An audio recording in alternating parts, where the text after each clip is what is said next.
बिहार की बजट में तो हमारा रविवार का दिन पूरा खराब चला गया।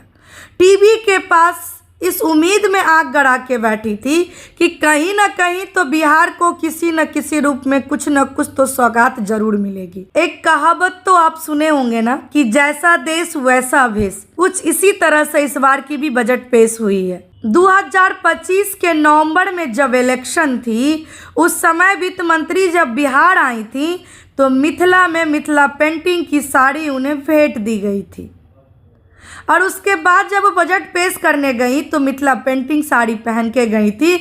और उस वक्त हमारे मिथिला के कुछ लोग सोशल मीडिया पे इस कदर नाच रहे थे जैसे मिथिला पेंटिंग की साड़ी नहीं, मिथिला के लिए कई योजनाएं पास कर दी गई हो।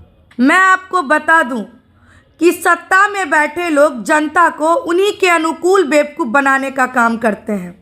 इस बार की भी बजट कुछ इसी तरह है।